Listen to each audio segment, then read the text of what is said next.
Good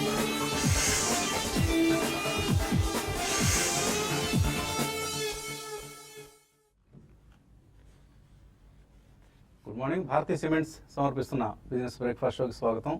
ఒక సరికొత్త వారం ప్రారంభమవుతోంది అండ్ జూన్ నెల F&O సిరీస్లో ప్రారంభమైంది ఆల్రెడీ లాస్ట్ ఫ్రైడే మనకు.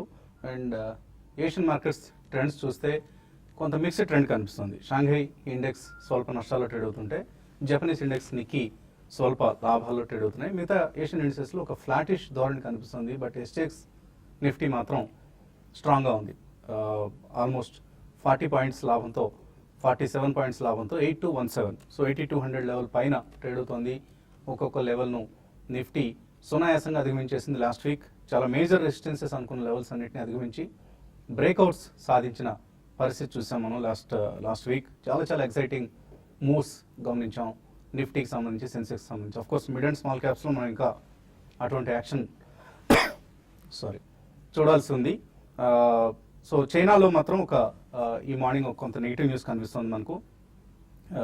చైనీస్ కరెన్సీ యువాన్ ఏదైతే ఉందో యువాన్ను 6.57 దగ్గర డాలర్తో పెగ్ చేసింది అక్కడి peoples bank of China. 5-year లో ఇది. సో జనవరి 2016లో మనం చైనీస్ కరెన్సీని బాగా డివాల్యూ చేశారంటే గగ్గోలు పెట్టిన సంగతి అందరికీ గుర్తుండి ఉంటుంది. మళ్ళీ ఇప్పుడు ఆ లెవెల్ కంటే కూడా ఇంకా తక్కువ 6.57 దగ్గర పెగ్ చేస్తే ప్రస్తుతం 6.58 దగ్గర డాలర్తో యువాన్ ట్రేడ్ అవుతుంది. సో చైనీస్ కరెన్సీ డివాల్యుయేషన్ కొనసాగుతోంది. మేబీ ఇది ఎక్కడ ఆగుతుంది అన్నది ఇంకా ప్రశ్నార్థకం. ఈ నేపథ్యంలో చైనీస్ మార్కెట్స్ కొంత నష్టాలతో ట్రేడ్ అవుతున్నాయి. బట్ ఇండియన్ మార్కెట్స్ మాత్రం ఇవాళ కూడా పాజిటివ్గా ఓపెన్ అయ్యే ఛాన్సెస్ కనిపిస్తున్నాయి. లాస్ట్ వీక్ లాభాల తర్వాత లాస్ట్ వీక్ మనం నిఫ్టీ సెన్సెక్స్లో 5.2% లాభపడటం చూసాం. బిగ్గెస్ట్ వీక్లీ గెయిన్ ఈ మధ్య కాలంలో. అలాగే బ్యాంక్ నిఫ్టీ లీడ్ చేసింది, 6.2% లాభంతో క్లోజ్ అయింది లాస్ట్ వీక్. చాలా స్టాక్స్ లీడ్ చేసాయి. ఇన్ఫ్యాక్ట్ L&T అన్నిటికంటే ముందు వరుసలో ఉన్న స్టాక్ ఇది. So L&T, state Bank of India result నెగిటివ్గా ఉన్నప్పటికీ కూడా వాళ్ళ వాచ్ లిస్ట్ ఏదైతే మార్కెట్ చాలా కీలకంగా భావించిందో ఆ వాచ్ లిస్ట్లో ఉన్న అసెట్స్ చాలా తక్కువ ఉండడం అనేది మార్కెట్స్కి ఉత్తేజాన్ని ఇచ్చింది. దీంతో ఇప్పుడు అందరూ కూడా బ్రోకింగ్ సంస్థలు, majority of the broking companies 225 నుంచి 260 వరకు స్టేట్ బ్యాంక్ ఆఫ్ ఇండియా ప్రైస్ను అప్వర్డ్ టార్గెట్స్ వాళ్ళు పెంచడం జరిగింది. సో ఈ నేపథ్యంలో L&T 17% పెరిగింది last week, SBI 15%, ICICI, ITC, even tech Mahindra లాంటి టెక్నాలజీ కంపెనీస్లో కూడా మనం ఒక 14% గెయిన్స్ చూసాం. సో 8000 లెవెల్ పైన కూడా FIS బై చేశారు. ముఖ్యంగా డెలివరీ బేస్డ్ బయింగ్ గమనించాం మనం. L&Tలో మనం చూస్తే లాస్ట్ వీక్లో 25th, 26th, 27th ఈ 3 రోజులు కూడా L&Tలో చాలా స్ట్రాంగ్ బయింగ్ చూసాం. 150 crores 25th రోజు, 750 crores 26th రోజు, అలాగే 200 crores worth delivery based buying 27th రోజు. అండ్ ఇదే పరిస్థితి స్టేట్ బ్యాంక్ ఆఫ్ ఇండియాలో కూడా మనం SBIలో 150, 250, 400 crores ఇలా రోజుకి 100 కోట్లు తక్కువ కాకుండా ఇటువంటి కౌంటర్స్లో బయింగ్ చూసాం మనం. ICICI same situation. సో ఇటువంటి కౌంటర్స్లో లాస్ట్ వీక్ ఒక్కొక్క స్క్రిప్ట్లో 1000 crores పైన బయింగ్ మనకు కనిపించింది. ఇందువల్లనే మనం ఎప్పటికప్పుడు హైయర్ హైస్ని నిఫ్టీ క్రాస్ చేయడం చూసాం. సో మనం ఫిబ్రవరి నుంచి కనుక చూస్తే 7200, మార్చ్లో 7500, అదే 7700 కూడా మార్చిలో వచ్చింది. అండ్ ఏప్రిల్లో 7980 హైయర్ హై. అండ్ ఈ మే నెలకు సంబంధించి 8164 లాస్ట్ ఫ్రైడే మనం చూసిన హైయర్ హై. సో దీన్ని కూడా సక్సెస్ఫుల్గా అధిగమించింది కాబట్టి ఇక్కడ మరొక హైయర్ టాప్ను నిఫ్టీ ఫామ్ చేయబోతుంది చార్ట్స్ పరంగా చూస్తే. కాకపోతే ఒకే ఒక కన్సర్న్ ఏంటంటే ఎక్కువ లాంగ్ పొజిషన్స్ ఉన్నాయి. ఇప్పుడు జూన్ సిరీస్ ప్రారంభంలో మనం చూస్తే FIS లాంగ్ పొజిషన్స్ ఒకసారి చూస్తే 82% లాంగ్స్, 18% మాత్రమే షార్ట్స్ ఉన్నాయి. సో కొద్దిగా ఎక్కడైనా మళ్ళీ ఈ లాంగ్ పొజిషన్స్ అన్వైండింగ్ జరిగినప్పుడు మార్కెట్స్లో ఒక చిన్నపాటి కరెక్షన్ వచ్చే అవకాశం ఉంది. ఈ అంశాన్ని దృష్టిలో ఉంచుకొని షార్ట్స్ మాత్రం ఎవరు వెళ్ళొద్దు షార్ట్ పొజిషన్స్ జోలికి. ఎందుకంటే మార్కెట్స్లో చాలా స్ట్రాంగ్ మొమెంటమ్, బుల్లిష్ ధోరణి కనిపిస్తుంది. కాబట్టి షార్ట్స్ అవాయిడ్ చేయండి. మేబీ లాంగ్ పొజిషన్స్ తీసుకోవడం రిస్క్ అనుకుంటే మాత్రం లాంగ్ పొజిషన్స్ కూడా తీసుకోవద్దు. మేబీ కరెక్షన్ కోసం వెయిట్ చేయొచ్చు. అండ్ మన అనలిస్ట్ ఎలాగూ టెక్నికల్ ఇండికేటర్స్ని సూచిస్తారు. సో ఎటువంటి టెక్నికల్ పరిస్థితి కనిపిస్తుంది మార్కెట్స్లో? కొత్త రెసిస్టెన్స్ అంటే న్యూ రెసిస్టెన్స్ ఎక్కడ కనిపిస్తుంది? ప్రాబబ్లీ లాస్ట్ 4 days కానీ మనం మార్కెట్ చూస్తే కనుక 7750 నుంచి ఆల్మోస్ట్ 8164 అంటే ఆల్మోస్ట్ 350-400 పాయింట్స్ పెరగటం చూసాం. సో మొన్నటి హై ఏదైతే ఉందో ప్రాబ్లీ మనకి నవంబర్ 2015 హై ఏదైతుందో 8146 దాన్ని అధిగమించడం చూసాం. అండ్ చాలా పాజిటివ్ గా క్లోజ్ అవటం చూసాం. బట్ డెఫినెట్లీ ఈ స్టేజ్ లో మీరు ఇందాక అన్నట్టు probably run away bull positions అయితే తీసుకోకూడదు. మార్కెట్స్ పెరుగుతున్నప్పటికీ ప్రాబ్లీ లాంగ్ పొజిషన్స్ అవాయిడ్ చేయాలి. అండ్ కొద్దిగా ప్రాఫిట్స్ అనేది డెఫినెట్లీ ఈ స్టేజ్ లో మనం బుక్ చేయాలి, ఎందుకంటే మార్కెట్ కరెక్షన్స్ అనేది మనకు కామన్. అండ్ ప్రాబ్లీ కొంచెం మైనర్ సెల్లింగ్ వచ్చినా కూడా ఒక స్టీప్ రియాక్షన్ వచ్చే ఛాన్స్ ఉంది. సో నెక్స్ట్ మీనింగ్ఫుల్ రెసిస్టెన్స్ అనేది మనకి అక్టోబర్ హై ఏదైతే ఉందో, లాస్ట్ ఇయర్ అక్టోబర్ హై 8336 దగ్గర ఉంటుంది. అంటే ఆల్మోస్ట్ మనం అరౌండ్ 150-200 పాయింట్స్ ఇక్కడ నుంచి అప్ మూవ్ చూస్తున్నాం. బట్ స్టిల్ మనం గమనించాల్సింది ఏంటంటే 400 పాయింట్స్ పెరిగింది కాబట్టి ఒక నీజర్ రియాక్షన్ అనేది మార్కెట్ లో ఉంటుంది. ప్రాబ్లీ ఆ నీజర్ రియాక్షన్ లో I think 1 or 2 price points long positions తీసుకోవచ్చు. ఇప్పుడు కనుక చూస్తే 7842 ఏదైతే 20-day మూవింగ్ యావరేజ్ ఉందో అది ఒక గట్టి సపోర్ట్ గా మనం చూస్తాం.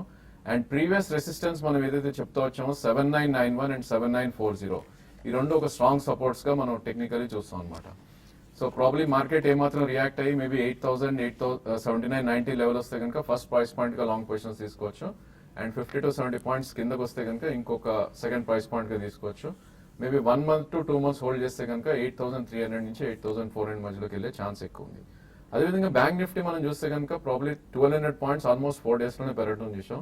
16,380 నుంచి 17,500 దాకా వెళ్ళడం చేసాం. ఇన్ఫాక్ట్ దీని మీనింగ్ఫుల్ రెసిస్టెన్స్ అనేది మనకి నెక్స్ట్ 18,029 దగ్గర ఉంటుంది. ఇన్ఫాక్ట్ బ్యాంక్ నిఫ్టీ కూడా మనకి ప్రీవియస్ రెసిస్టెన్స్ ఏవైతే ఉన్నాయో సపోర్ట్స్ గా మనం పరిగణిస్తాం 17,029.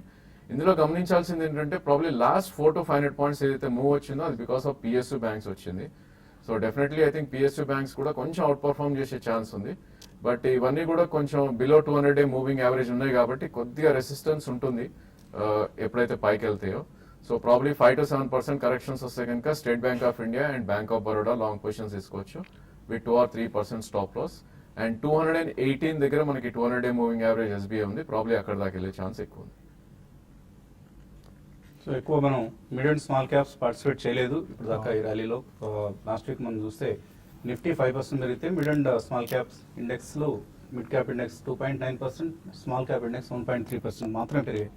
సో ఎటువంటి opportunities, trading opportunities or buying opportunities ఈ సెగ్మెంట్లో కనిపిస్తున్నాయి? అంటే ఇప్పుడు రిజల్ట్ తర్వాత ఏంటంటే మిడ్ క్యాప్ లో కూడా కొన్ని సెలెక్టెడ్ స్టాక్స్ లోనే బయింగ్ వెళ్ళొచ్చండి. అయితే మీరు అన్నట్టుగా మిడ్ క్యాప్ లో మనకి ఓన్లీ ఇండెక్స్ బేస్డే మనం చూసాం స్టాక్స్ పెరిగే తర్వాత ఒక రోజు టెక్ మహీంద్రా 10%, ఎందుకంటే లాస్ట్ ఒక 1 week మూవ్గా చూస్తే ఇండెక్స్ లో ఒక్కొక్క రోజు ఒక్కొక్క స్టాక్ ఇండెక్స్ బేస్ స్టాక్ 10% పెరగడం అనేది కొంచెం సర్ప్రైజింగ్ ఉంది. బట్ ఏదైనా కూడా ఏంటంటే ఇక్కడ నుంచి మిడ్ క్యాప్ లో కొంచెం యాక్షన్ ఉండే అవకాశం ఉంది. నిఫ్టీ పరంగా ఈ అప్ ట్రెండ్ అనేది అంటే కొనసాగే అవకాశం కూడా ఉంది. అయితే ఇక్కడ నిఫ్టీ ఆగినప్పుడు కన్సాలేషన్ మోడ్లోకి వచ్చినప్పుడు మార్కెట్ అప్పుడు మిడ్ క్యాప్ యాక్షన్ అనేది ఉంటుంది. కాబట్టి అటు మిడ్ క్యాప్ యాక్షన్ ఉన్నప్పుడు మిడ్ క్యాప్ లో బయింగ్ తీసుకోమంటాను. అయితే ఇక్కడ నుంచి ఇంకా పిఎస్యూ బ్యాంక్స్ కూడా బాగా పెరగడానికి అవకాశం కనపడుతుంది. ఏవైతే నెగిటివ్ న్యూస్ అనేది డిస్కౌంట్ అయిపోయి, కాబట్టి ఇక కొన్ని లార్జ్ క్యాప్ బ్యాంక్స్ కాకుండా ఓరియంటల్ బ్యాంక్ ఆఫ్ కామర్స్ లాంటి స్టాక్ని పొజిషనల్ ట్రేడర్స్ ఫ్యూ డేస్ కోసమో లేకపోతే 1 week 10 days కోసం బై చేసుకోవచ్చు. అదేవిధంగా ఈవెన్ ఎస్బీఐ కూడా చాలా స్ట్రాంగ్గా ట్రేడ్ అవుతుంది. నెక్స్ట్ ఈ అప్ ట్రెండ్ కొనసాగి క్లోజర్గా 220 దాకా పెరిగే అవకాశం ఉంది. అది ఇండెక్స్ బేస్డ్ స్టాక్స్. తర్వాత రిలయన్స్ ఇండస్ట్రీస్ ఒకటి కూడా ఈ సిరీస్లో మంచి లాస్ట్ సిరీస్ బాగా వీక్ ఉన్న స్టాకు ఇమీడియట్గా మళ్ళీ అప్ ట్రెండ్కి వచ్చి అది కూడా టువర్డ్స్ ఒక 1020 ఆ లెవెల్స్ కూడా వెళ్ళడానికి అవకాశం కనపడుతుంది. కాబట్టి ఇటువంటి స్టాక్స్లో పొజిషన్ తీసుకోమంటారు. ఇంకా మిడ్ క్యాప్ విషయానికి వస్తే రీసెంట్గా బాగా రిజల్ట్ అనౌన్స్ చేసిన త్రివేణి ఇంజనీరింగ్ ఒకటి, హెడెల్బర్గ్ సిమెంట్ ఒకటి, ఆ తర్వాత ఇటువంటి అశోక్ లైలాండ్ ఒకటి, దీన్ని కూడా ఎవరి డిప్లో కూడా బై చేసుకోవచ్చు. తర్వాత ఈవెన్ ఐఆర్బి ఇన్ఫ్రా కూడా చాలా స్ట్రాంగ్ రిజల్ట్ అనౌన్స్ చేశారు. ఇది 1 year కన్సాలేషన్లో ఉంది. దీంట్లో కూడా ఒక బ్రేక్అవుట్ రావడానికి అవకాశం ఉంది. దీని ఇమీడియట్ టార్గెట్ అయితే 240 దాకా పెరగచ్చు. కాబట్టి అక్కడ వరకు వెయిట్ చేయమంటాను. తర్వాత అదాని ఎంటర్ప్రైజెస్ ఒకటి, ఇది కూడా పొజిషనల్ ట్రేడర్స్ బై చేసుకోమంటాను.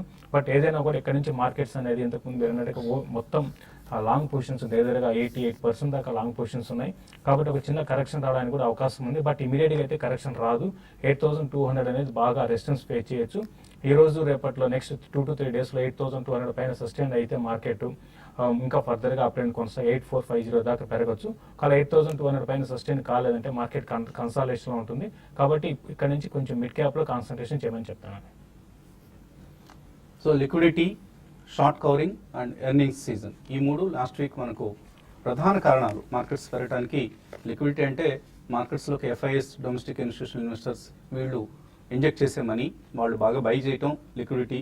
అలాగే షార్ట్ కవరింగ్, అందరూ షార్ట్ సెల్ చేసిన వాళ్ళు అందరూ షార్ట్ కవరింగ్కి రావటం. అండ్ ఎర్నింగ్స్ సీజన్ ప్రధాన కారణం చెప్పుకోవచ్చు. ఎందుకంటే ఒక సెంటిమెంట్లో ఇంప్రూవ్మెంట్ రావడానికి ఎర్నింగ్స్ సీజన్లో మనకు చాలా ఇండికేషన్స్ వచ్చాయి. వాళ్ళ ఫైనాన్షియల్ ఎక్స్ప్రెస్ హెడ్లైన్ కూడా అదే, wider corporate recovery at last. ఆఖరికి ఇక కార్పొరేట్ రికవరీ ప్రారంభమైంది. Cheap inputs, rise in consumption, push earnings. అంటే ఇన్పుట్ కాస్ట్ తగ్గడం, కంపెనీలకు అవసరమైన రా మెటీరియల్స్ కాస్ట్ తగ్గడం, అలాగే కన్సంప్షన్ కూడా పెరిగింది. బయట మనం కార్ సేల్స్ చూసినా, టూ వీలర్ సేల్స్ చూసినా, లేదా ఈవెన్ కమాటీ మ్యానుఫ్యాక్చరర్స్కి అవసరమైన స్టీల్, సిమెంట్ లాంటి వాళ్ళకు కూడా సేల్స్ పెరగటం, కన్సంప్షన్ పెరగటం అనేది మార్కెట్స్కు ఎర్నింగ్స్లో ఇక్కడతో వర్స్ట్ అయిపోయింది, బాటమ్ అవుట్ అయిపోయింది. ఇక్కడ నుంచి మనం రాబోయే క్వార్టర్స్లో చక్కటి ఎర్నింగ్స్ గ్రోత్ చూడబోతున్నాం అన్న అంశాల ఆధారంగా మార్కెట్స్ పెరుగుతున్నాయి. ఈ అంశాన్ని ఇన్వెస్టర్లు గమనించాలి. కాలర్స్ లైన్లో ఉన్నారు. పూణే నుంచి Satish Kumar first caller. Hello hello అడగండి సార్. సార్. కరెంట్లీ నా దగ్గర ఐటీసీ ఒక 380 షేర్స్ ఉన్నాయి. At the rate of 340 rupees లో ఉన్నాయి. Okay. కరెంట్లీ నేను దాన్ని సెల్ చేసి మళ్ళీ లోయర్ లెవెల్స్ లో బై చేయాలనే ఆలోచనలో ఉన్నాను. అప్రాక్సిమేట్లీ ఒక 1 year గా దీన్ని హోల్డ్ చేస్తున్నాను. ఐటీసీ చాలా యాక్టివ్గా పెరిగిన స్టాక్ లాస్ట్ వీక్.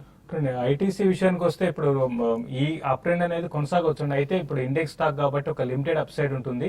కాబట్టి మీరు ఇక్కడ నుంచి ఇంకా కొంత కూడా అంటే ఒక 10 to 12 రూపీస్ దాకా పెరగవచ్చు. 374 దగ్గర 380 దాకా రావచ్చు అండి.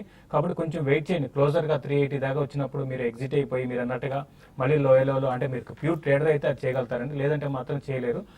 బెటర్ ఏంటంటే మీరు లాంగ్ టర్మ్ కోసం అయితే హోల్డ్ చేయొచ్చు. బట్ షార్ట్ టర్మ్ ట్రెండ్ మాత్రం క్లోజర్ గా 380 దాకా రావచ్చు. అక్కడ కొంచెం రెసిస్టెన్స్ ఫేస్ చేసి ఒక కరెక్షన్ రావడానికి అవకాశం ఉందండి. కర్నూలు నుంచి గోవింద్ లైన్ ఉన్నారు. హలో గోవింద్. Hello sir. అడగండి గోవింద్. సార్ నమస్తే సార్. నమస్తే, అడగండి. సార్ నేను 2007 నుంచి 2008 నుంచి మార్కెట్ లో చేస్తున్నాను సార్. ఓకే అండి. ఒకసారి అప్పటి నుంచి మా మార్కెట్ అనుభవం అయితే ఉంది సార్. బాగా క్యాష్ అయితే పోదనుకున్నాను. అయ్యో. తర్వాత ఇప్పుడు దగ్గర దగ్గర 2 months 3 months అయింది సార్ మీ యొక్క టీవీని చూస్తూ. ఈ మధ్యనే కొంత ట్రేడింగ్ చేసుకుంటూ మళ్ళీ షార్ట్ టర్మ్ లో అమ్ముకుంటూ వచ్చారు సార్ ఎస్బీఐని. ఓకే అండి. సార్ ఇప్పుడు మొన్న ఎస్బీఐ కొందాం అనుకున్నాను సార్. 200 లో అమ్మినాను సార్. 180 వేలు కొందాం అనుకున్నాను. ఆ లోపల చూద్దాం లోపల పైకి వచ్చేసింది మొన్న మూడు ట్రేడింగ్ సెక్షన్ ఓన్లీ ఎస్బీఐ నమ్ముకున్నారా? అవును సార్. ఎస్బీఐ నమ్ముకున్నాను సార్. తర్వాత వచ్చేసి ఇది కొన్నాను సార్. యూనియన్ బ్యాంక్ కొన్నాను సార్ మొన్న. Union bank. అవును సార్. Okay okay. సో ఈ రెండు కౌంటర్ల పరిస్థితి అంటే SBI and union bank. I think మీరు చూస్ చేసుకున్న స్టాక్స్ వీక్ స్టాక్స్ అండి. గత వారం రోజులుగా కొద్దిగా అవుట్ పర్ఫార్మ్ చేస్తున్నప్పటికీ ప్రాబ్లీ మళ్ళీ మార్కెట్ కరెక్ట్ అవుతే ఎక్కువ కరెక్ట్ అయ్యే అవకాశం ఎక్కువ ఉంటుంది. సో ప్రాబ్లీ స్టాక్ సెలెక్షన్ అనేది చాలా ఇంపార్టెంట్. మనం డబ్బులు చేసుకోవాలంటే ఐ థింక్ ట్రెండింగ్ స్టాక్స్ ఏవైతే ఉన్నాయో వాటిలో ప్రైవేట్ బ్యాంక్స్ లోనే ఉంటే మీకు మనీ ఎక్కువ వచ్చే అవకాశం ఉంది. ప్రాబ్లీ యూనియన్ బ్యాంక్ చూస్తే కనుక ఈ స్టేజ్ లో ఐ థింక్ మీరు లాంగ్ పొజిషన్ ఉంటే కనుక హోల్డ్ చేయొచ్చు. 122 దాకా అప్ సైడ్ వెళ్ళే ఛాన్స్ ఉంది యూనియన్ బ్యాంక్ నిఫ్టీ పెరిగితే కనుక. బట్ మీరు ఇట్లాంటి స్టాక్స్ లో స్ట్రిక్ట్లీ స్టాప్ లాస్ పెట్టుకోవాలి. కరెంట్ మార్కెట్ ప్రైస్ అరౌండ్ 115 ఉంది. సో 109 కింద క్లోజింగ్ బేసిస్ మీరు స్టాప్ లాస్ పెట్టుకుని యూనియన్ బ్యాంక్ హోల్డ్ చేయండి. అదేవిధంగా ఎస్బీఐ చూస్తే కనుక ఆల్మోస్ట్ మనకి ఏప్రిల్ హై ఏదైతే ఉందో 201.40 అది బ్రీచ్ అవటం చూసాం మొన్న. క్లోజింగ్ కొద్దిగా వీక్ అయినప్పటికీ ప్రాబ్లీ ఈవెన్ ఎస్బీఐలో కూడా మీరు హోల్డ్ చేయండి. కరెంట్ మార్కెట్ ప్రైస్ 195 ఉంది. 186 కింద క్లోజింగ్ బేసిస్ స్టాప్ లాస్ పెట్టి హోల్డ్ చేయండి. 214 నుంచి 220 దాకా వెళ్ళే అవకాశం ఉంది అప్ సైడ్ లో. సో గురువు గారు చటుకున అనేసారు, కానీ ఆ మాట మామూలుగా కర్నూలు జిల్లా గాను కావచ్చు, రాయలసీమలో కొద్దిగా ఎక్కువ మంది టక్టక అనేస్తూ ఉంటారు. అదేమి మనం వేరే విధంగా అర్థం చేసుకోవాల్సిన అవసరం లేదు. సో ఎవరికైనా కొద్దిగా అభ్యంతరకరంగా ఉంటే వారి తరఫున నేను క్షమించమని కోరుతున్నాను. చిన్న బ్రేక్ తీస్తున్నాను.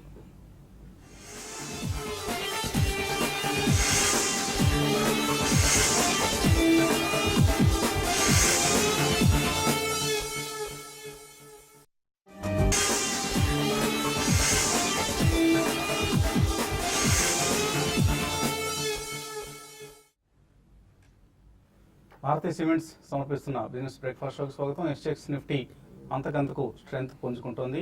8222 52 పాయింట్ల లాభంతో ట్రేడ్ అవుతోంది. ఒక పాజిటివ్ ఓపెనింగ్ కోసం మార్కెట్స్ ఇవాళ కూడా వరుస లాభాల తర్వాత మళ్ళీ సిద్ధమవుతున్నాయి. తర్వాత కాలర్ లైన్లో ఉన్నారు. రాము నల్గొండ నుంచి. Hello. Hello, good morning sir. Morning అండి, అడగండి.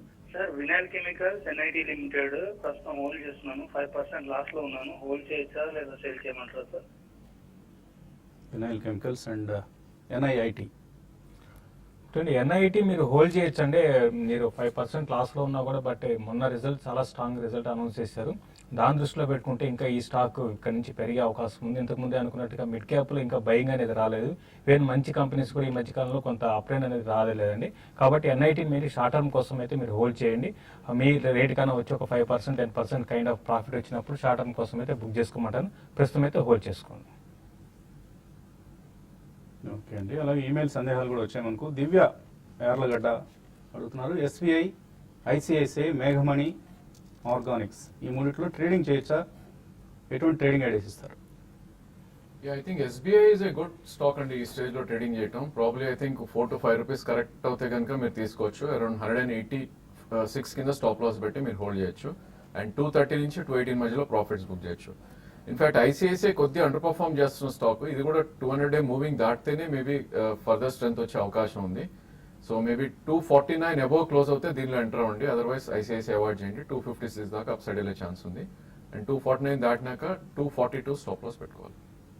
సుధాకర్ రావు అడుగుతున్నారు, ఐటీసీ 360లో, టీడబ్ల్యూఎల్ 138లో ఉన్నాయి, holder exit. ITC is a hold అండి. ప్రాబ్లీ 5 days లో ఇది ఆల్మోస్ట్ ఒక 20-30 రూపీస్ పెరిగినా కూడా ఫర్దర్ మూవ్ ఉండే ఛాన్స్ ఉంది. ఐ థింక్ మీరు స్టాప్ లాస్ పెట్టుకుని హోల్డ్ చేయండి 2 to 3%.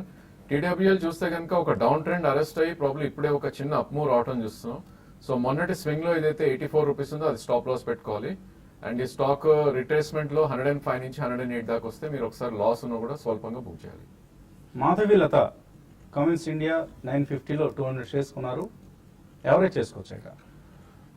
కమిన్స్ ఇండియా మీరు యావరేజ్ చేసుకోవచ్చు అండి. రీసెంట్ గా కొంత వీక్ గా ఉంది. అయితే అరౌండ్ 760 ఆ లెవెల్ కూడా రావచ్చు. క్లోజ్ అంటే 1-2 బయింగ్ ప్రైస్ పాయింట్ పెట్టుకుని యావరేజ్ చేసుకోమంటాను. అయితే ఇమీడియట్ ట్రెండ్ మాత్రం ఇది ఇంకొంచెం వీక్ గానే ఉండే అవకాశం ఉందండి. కొంచెం కన్సాలేషన్ లో ఉండే అవకాశం కనపడుతుంది. కమల్, తాజ్ జేవికే హోటల్స్ 74లో, West Coast Paper 81, Orient Abrasives 46, Gravita 22లో కొన్నారు, షార్ట్ టర్మ్ కోసం హోల్డ్ చేయొచ్చా? ఐ థింక్ మీరు చెప్పిన స్టాక్స్ అని ప్రాబ్లీ థిన్లీ ట్రేడెడ్ స్టాక్స్ అండి. షార్ట్ టర్మ్ కోసం కొద్దిగా టఫ్ ఇట్లాంటి స్టాక్స్ లో ట్రేడ్ చేయడం. అరౌండ్ 1.5 lakh ట్రేడ్ అయ్యే స్టాక్స్.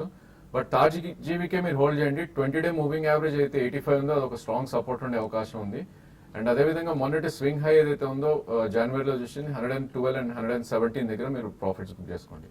అదేవిధంగా గ్రావిటా చూస్తే కనుక ఒక డౌన్ ట్రెండ్ లో ఉన్న స్టాక్ ఇది. 2013 లో ఏదైతే ఉందో 21 రూపీస్ అది మొన్న బ్రీచ్ అవటం చూసాం, బిలో దట్ క్లోజ్ అవటం చూసాం. సో ఈ స్టాక్ లో ఏమాత్రం పుల్ బ్యాక్ వచ్చి 2022 వస్తే కనుక మీరు ఎగ్జిట్ అవ్వండి. ఎందుకంటే ఈ స్టాక్ ఫర్దర్ డౌన్ ట్రెండ్ వెళ్ళే ఛాన్స్ ఎక్కువ ఉంది. సో ఈ 4 తాజ్ జీవీకే అండ్ ఓరియంట్ అబ్రేజివ్స్ రెండు కూడా చక్కటి రిజల్ట్స్ ఇచ్చాయి. సో అందువల్లనే మనం ఒక స్ట్రాంగ్ ట్రేడింగ్ సెషన్స్ చూస్తున్నాం.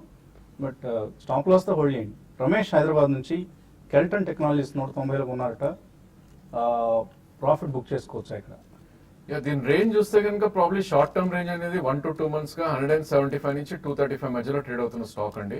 సో మీకు స్వల్పంగా ప్రాఫిట్స్ ఉంటే 50% మీరు డెఫినెట్లీ బుక్ చేయొచ్చు. అరౌండ్ 200-205 మధ్యలో ఉంది కాబట్టి ఇప్పుడు.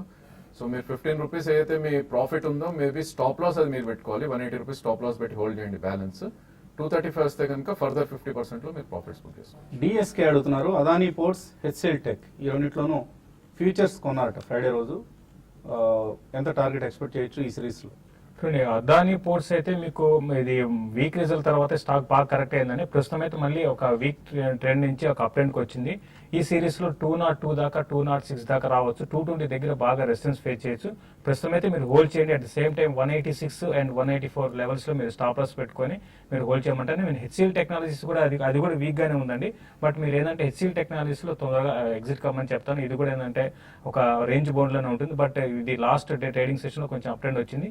ఈ అప్ ట్రెండ్ కొనసాగి క్లోజర్ గా 782 and 786 దాకా రావచ్చు. అక్కడ మీరు ఎగ్జిట్ తీసుకోమని చెప్తాను.